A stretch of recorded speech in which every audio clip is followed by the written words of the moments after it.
Digimon Beatbreak is the newest Digimon anime that is coming out later this year. Some people may call this the 10th anime in the Digimon franchise, though I will always call it the 12th. Boy Hunters and Try should count. Rordrik, Today's August 1st, the same day we landed at DigiWorld. we got an announcement stream about it and a trailer to start getting excited. But unless you're able to head over to Japan for a premiere event on September 20th or 21st, then the rest of us will have to wait until October 5th to see episode 1. Just 2 days after Digimon Story Time Stranger is coming out.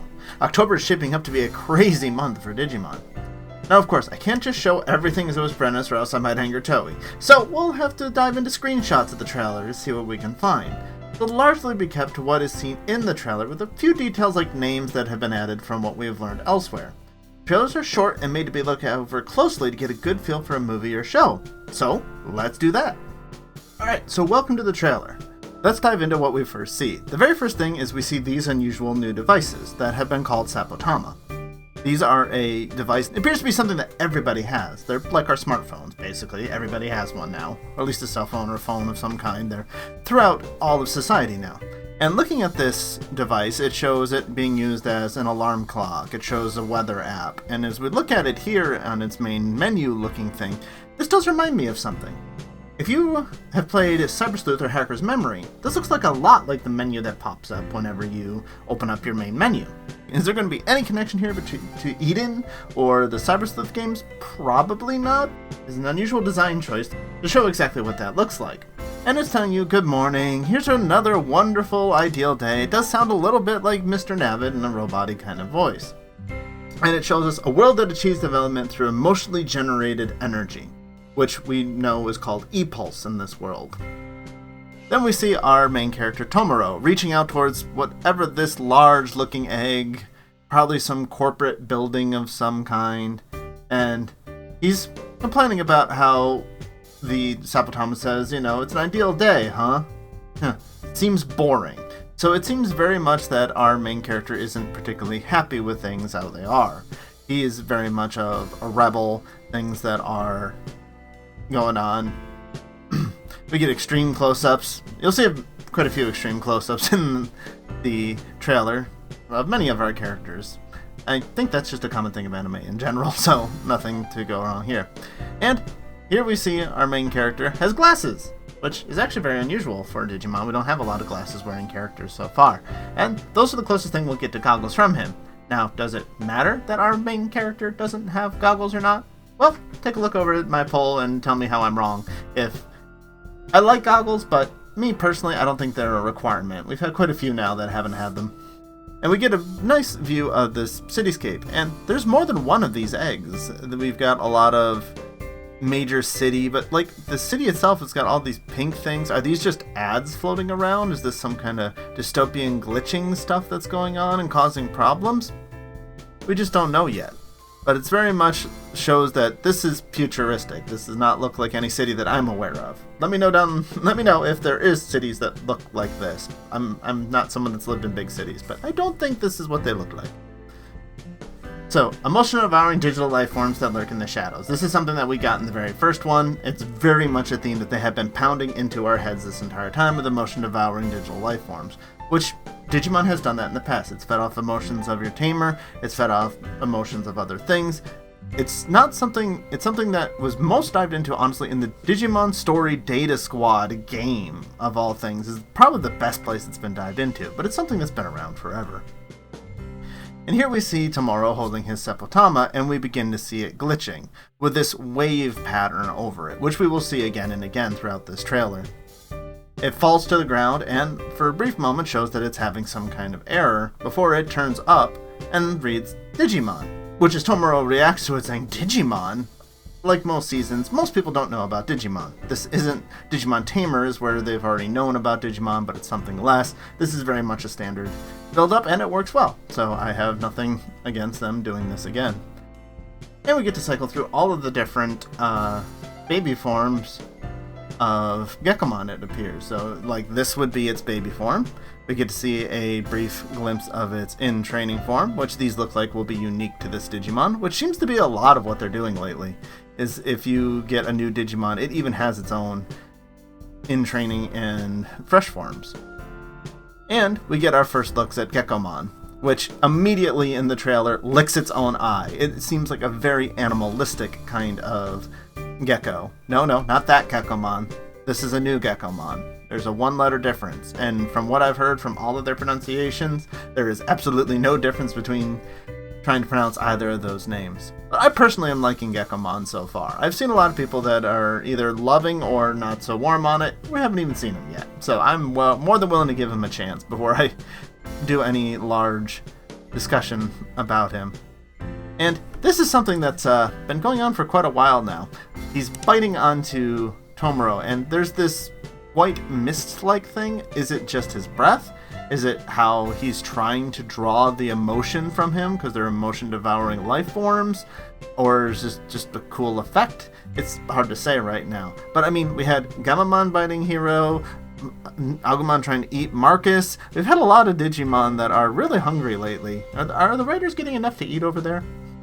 We get a brief shot that Tomoro is voiced by Mio Arino, and for those of you who don't know, he's the same person that voice acts Sora from Kingdom Hearts, but in Japanese, so many of you may not have watched and seen the Japanese version, but there you go.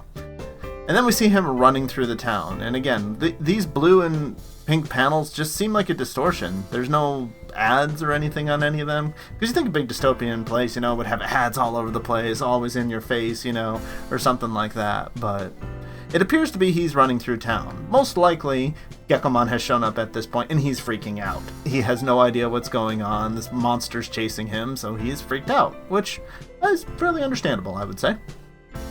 Gekomon will be voiced by Megumi Han. And Gekomon, they are already having a lot of fun with how he looks, how he moves. He's saying here how he is Gekomon, He uses his tongue to latch onto things and pull himself around, skitters across the surface of this railing, very quick and animalistic. Like, he's hunting. Could he be immediately, just so latched on to Tomoro's e-pulse that he's just, yummy yummy? It could be a very interesting first meeting between the two, and I hope it's as fun and interesting as they can make it. And he's continuing to run. He's doing a lot of running throughout this. We see this waveform again, which is seen throughout. And then Gekomon comes flying in from the moonlight. Again, probably flying towards Tomoro here. Except we then switch over to this new Digimon, which I certainly don't recognize any kind of... it's a dog with bells, but it's not Fangmon, because it's very purple. It's not Sanglautmon, unless somehow Sanglautmon lost all of his cool stuff that he looks like. But this looks more like a puppet. This is probably another new Digimon, which means they are adding a lot of new Digimon already, which for some people is very exciting. People love new Digimon, but, I'm hoping more for story and good characters and stuff. That's really what will draw me into something like this. And then we start to meet and look at people from the Golden Dawn.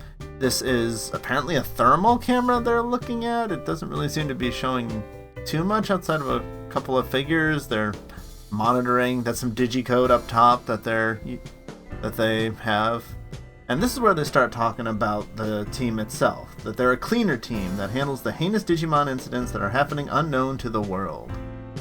And so this is very much a setup like Digimon Data Squad, it seems, where they're a group of, these are more bounty hunters that they claim themselves to be. So DATS was a little more like government regulated and something like that in Data Squad, so there are definitely some differences. But it is by the same lead writer that did all of Data Squad. So it's not surprising at all to see some parallels here at all. Which, I love Data Squad, so that makes me all the more hopeful that this will be good as well. Here we get to see our first look at one of the other Digimon. This is Cheerupmon, as it is talked about. It is a cutesy, kind of cloaked bat-looking Digimon. This is its partner, Makoto, who is a 10-year-old, looks like going to be another child genius kind of thing, unless people are able to handle analytics and all that work at 10 years old is just normal now in the new world, in the future. But I'm guessing we're going to get another kid that's graduated high school by 10, probably even college. No, knowing how anime tropes work. We see, again, everybody has these Sapotamas. They're watching sports, they're chatting, they're doing all sorts of things. It's able to do probably just about everything our phones can do and more. Here we get our first look at Reina with her partner Pristimon. These two are the wild cards of the team. These are the guys that she's up on the front line to distract the enemy and keep everybody safe. And it looks like Pristimon's more than happy to help with that. There she is charging into battle.